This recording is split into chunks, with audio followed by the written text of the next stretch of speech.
Welcome to another edition of Vulnerable You. We are week 20 of doing the newsletter and the weekly blog, which I think is a pretty cool consistency milestone. But yeah, we're changing up the format a little bit this week. I've dragged a behind the scenes producer, Britt, here to the front of the camera with me to try to do a little bit more conversational on the news. So, Britt, what are we talking about this week? All right, this week we're talking about China and Russia based threat actors, Zero Day in Office 365, Clarence Thomas on Venmo, and an AT&T scam. Very cool. Very cool. So, how do you feel about being in front of the camera? You okay with this today? Oh, super comfortable, easy peasy. It's not stressing me out at all, so that's good, right? Cool. Yeah. Easy. Easy, easy. All right. China and Russia based threat actors. What does this mean? What are these numbers? Storm what now? Storm 0558 and Storm 0978. Very colloquial coffee talk. You're hearing chatter about it at your local Starbucks, I'm sure. So yeah, there's every company that tracks threat actors these days has come up with their own way to label them. And Microsoft's way involves this storm moniker and then some numbers to track specific threat groups. There's other groups that call, APT 42 is someone we're tracking out of China, or CrowdStrike has like Sparkly Spider or Crouching Love that one. Panda. Yeah. Who knows how they come up with it? Some random name generator with adjective meets animal. They're pretty memorable, but unfortunately, there's now so many different ways to refer to threat actors that it gets all over the place. But the news this week, both of these pieces of news are coming out of Microsoft, so we are using Microsoft's names for some of these. So let's start with China, which is the Storm 0558 threat actor group. I'm never going to get them right. So yeah, China. Microsoft came out and said, "Hey, we have evidence that China has hacked into about 25 customers' O365 accounts." So Outlook.com. They leveraged the MSA token. They were able to fraudulently claim that they were the valid authentication token and actually take over these email accounts and read the email of about 25 different organizations. There's That doesn't sound small. nope, and there's nothing that customers need to do. Microsoft caught it and has mitigated this. There's nothing to do on your side if you're listening to this, but if you might want to check your logs and things like that to see if this is part of your threat model and you're worried about this kind of stuff. There's some things going on. I remember working for a number of organizations trying to migrate to Office 365, and this MSA key was a sticking point of, hey, I'm worried about this master key not being in my control and that Microsoft has control over this. Twofold, a situation like this could happen with this MSA key, but also a three-letter agency or a Microsoft employee that had access to that key could also cause some issues. There's a trade-off here, right? I forget who says it a lot, but a lot of people talk about you can't run your mail servers better than Microsoft can, right? Uh, Pretty much all compromises. No, that's not right. A lot of compromises that, especially if you look in the DBIR this year, a lot of compromises that don't involve phishing do involve a mail server, you running your own mail server. So the trade-off of not running your own mail server is using O365, and you have some risks like this. So I still think that the trade-off is probably worth it for most threat models to use a provider's based email instead of trying to roll your own. But here's a situation where that kind of hurt about 25 different companies. So you also mentioned Russia. There is some stuff geopolitically going on in that region right now, and so we pretty much every week get a bunch of different news about some sort of cyber campaigns coming out of Russia or Ukraine, directed at each other. They, trying to get the leg up on one another wherever they can, right? Either taking out satellite communications, critical infrastructure, just disrupting comms between soldiers on the field, and all this kind of stuff. So real world implications of digital threats, right? So this group, Storm 0978, does have another name that's more colloquial that the rest of us talk about. It's called romcom, and we all like a good romcom. That I uh, can do. I know a good rom com. yeah. So the Love Actually threat actor. No, I'm just kidding. So yeah, Romcom is another name for this group, but Microsoft calls them Storm 0978. They are a Russian-based threat actor. The the report that they put out is really detailed. So if you're interested in this kind of stuff, go check it out, because they also listed all the tools and TTPs. So all the techniques that this threat actor uses. So and you should have different defenses and different detections at each level of these different techniques, right? So definitely check this article out that we'll have linked in the description about this. But yeah, so Romcom has been very active lately, and specifically again around O365, and phishing is kind of their way in. So they'll do big phishing campaigns. They're targeting defense and government entities in Europe and North America mostly. Again, geopolitically motivated. But there is splash damage here that even if you're not the target, some of these things are wider campaigns, or if they think you're a target, your organization could be involved in this phishing campaign, which then eventually deploys this Romcom ransomware and backdoor. Uh, so whole lot of detail in this report about the techniques and how to protect yourself from them, right? So uh, we say it every week. Basically, phishing is everywhere. If you haven't solved phishing at your organization, don't even bother doing the next thing. Honestly, it was something like 46% of all breaches in the DBIR were the initial uh, entry was phishing. So this one seems to be more around O365, some fake OneDrive type situations in the phishing campaign. You can see some examples in the article linked of the actual phishing emails that people fell for in this, right? So plenty of recommendations here. Obviously, things like YubiKeys or passkeys, but then also defense in depth. You're going to want your endpoint protections EDR. You're going to want protections that Microsoft can turn on in O365, cloud-based protections, safe attachments, safe link protections. I mean, throw every line of defense you can at phishing, because it is the number one way that people are using to get in, including giant government cyber campaigns like Russia and China. Why would they need to burn a 0-day when they can just get you to click a fake OneDrive link? All right.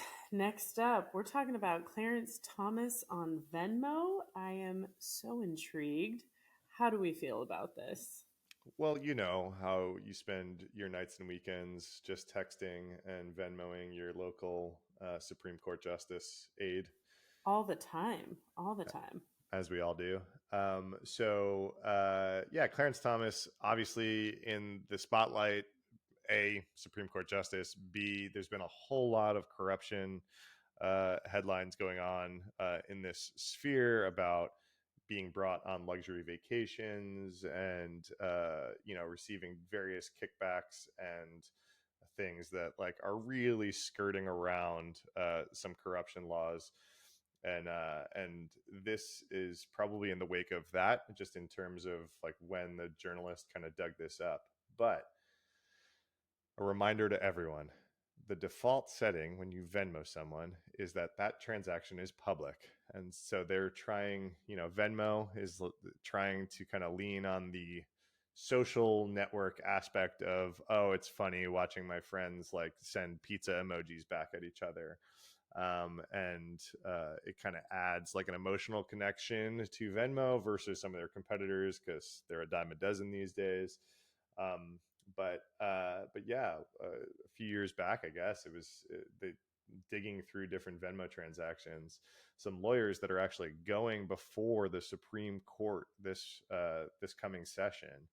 Uh, those lawyers sent some money to an aide in the Clarence Thomas office via Venmo, um, for like partying things or whatever it is. It doesn't matter. You don't know how much money it is. You just know that like this lawyer paid an aide over there. That probably shouldn't happen. So this is just a good reminder to you all that use Venmo, to maybe set the transaction to private before you click send. Whenever I do send them to public, I do like to put in funny things like just the word drugs or things like that, just to confuse the FBI agent that is attached to monitoring me. Just to keep it spicy on Vicemo. Yes. So I also included a link in the description to a funny little website. I don't even think it's still active, but it's called Vicemo, and it scrapes. The website's still up, but the transactions that are showing up at the top are pretty old. So it was scraping Venmo for vices. So things like in the screenshot, drugs, or emojis for pills or mushrooms or things like that. Again, public transactions. And maybe these people were actually paying for some illegal substances. I tend to do it as a joke, but maybe I shouldn't do that anymore. If people are watching me, there's going to be a news headline. Cybersecurity podcaster Matt Johansson public Venmos for drugs and illegal activities to his friends. And really, it was just splitting a bill over some pizza. Yeah, maybe do a little less. But duly noted, sir. I will be putting things on private from here on out.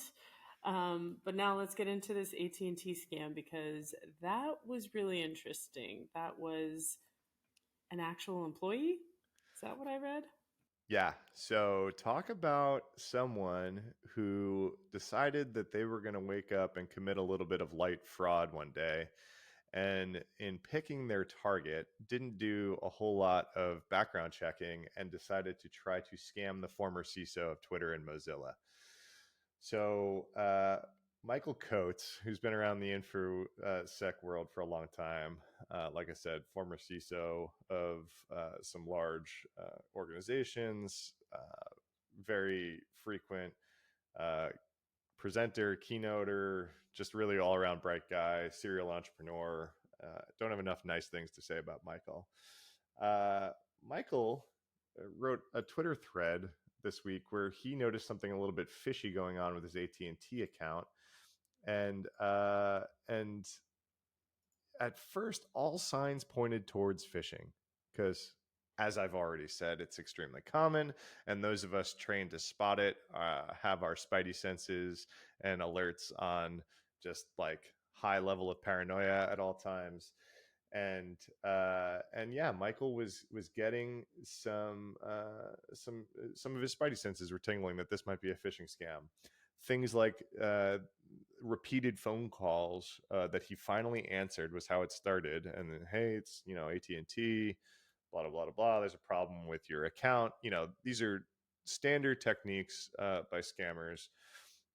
If you watch any of some of my favorite YouTubers or Twitch streamers are scammer payback people, where they actually will keep these people on the phone that are calling you all the time to scam you. They'll keep them on the phone and try to keep them as long as possible, because if they're talking to them, they're not actually ripping someone off. And then there's all sorts of cool payback that they do, like hacking back and stealing their files and all sorts of fun stuff. So if you watch a whole lot of that, like I do, and maybe Michael does, getting a bunch of these calls and answering it, you're probably thinking, well, this isn't real.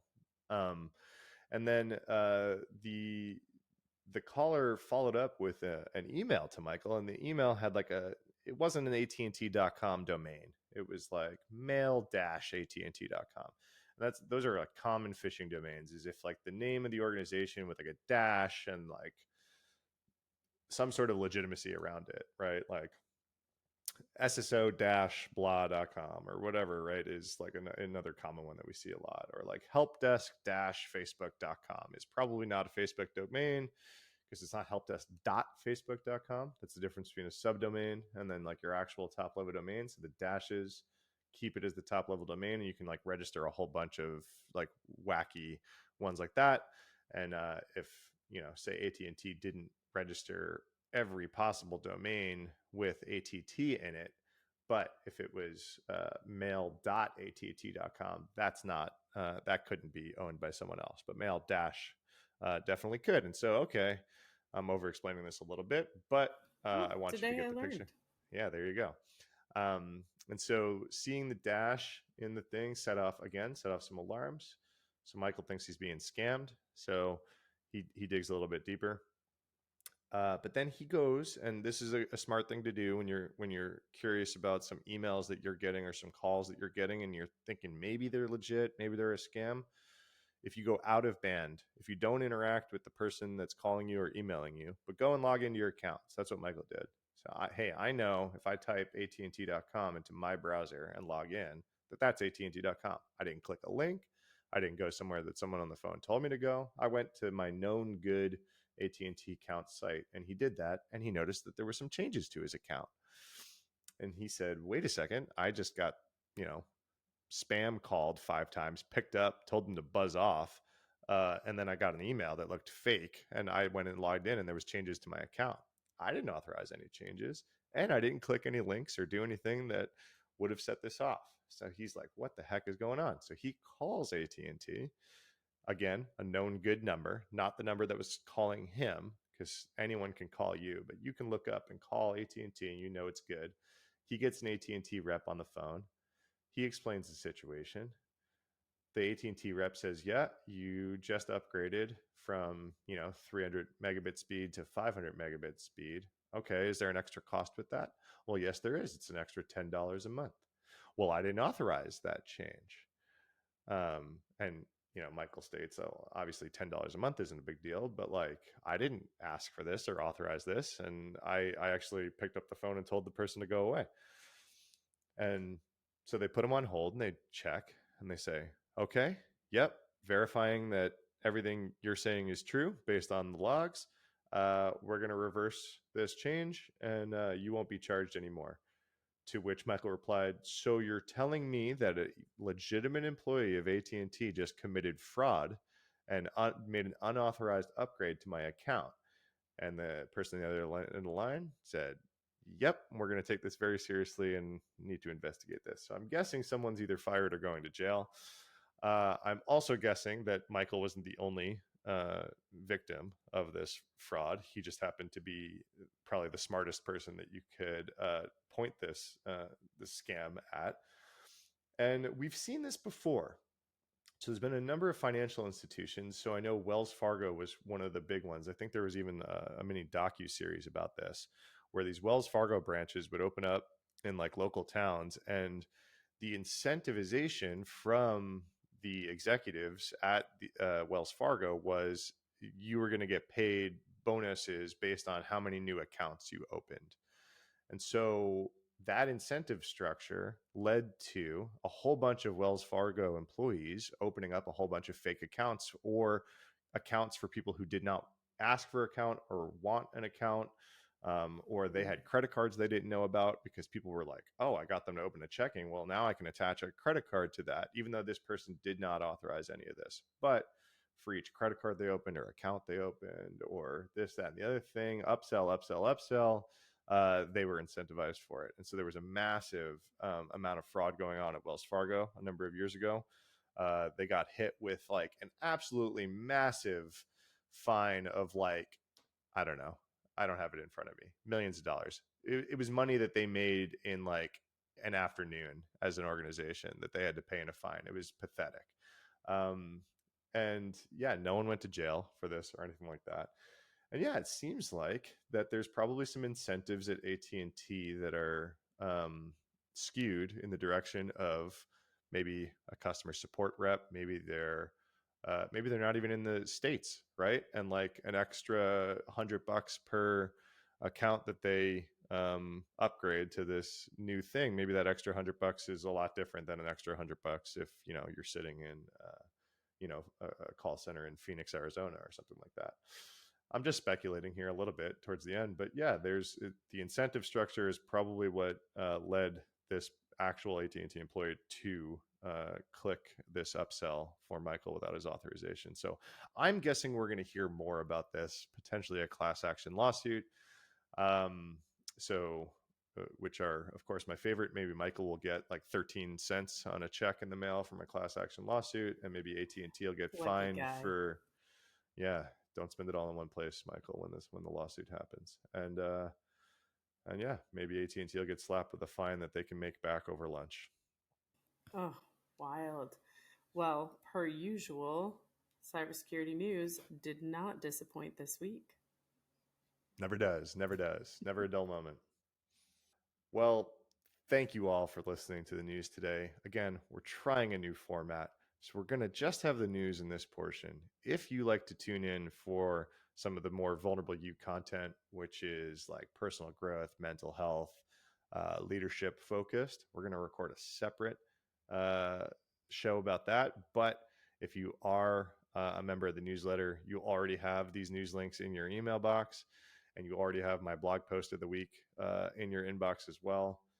This week was about learning how to grow your own personal moat, taking a term from investment moats of what sets companies apart, and learning to figure out how to set yourself apart and set yourself up for career success by being a little bit more maybe unique and stand out from the crowd. So that's what I wrote about this week. If you're not subscribed, check the link below to subscribe to the Vulnerable You newsletter. And if as we get started, if you like this new format, let us know in the comments if this is working for you versus just my talking head. At least I Be brought gentle. Be gentle. It's her a first time. yes, I brought my better looking counterpart here, so it's not just me and some graphics. But yeah, let us know in the comments if you like this, and then yeah, as we get started, all likes and subscribes and all that kind of stuff helps feed the algorithm both on YouTube, or if you're listening to this on Spotify or Apple or whatever, all the reviews and likes and all that kind of stuff helps us a lot as we get started. So we appreciate it. And thank you very Thank you. much and have a good week. Stay cool out there. If you're in Texas like me, I hope you're underwater because it's like 109 degrees. So Only place to be. Inside or underwater. that's it. Thank you very much.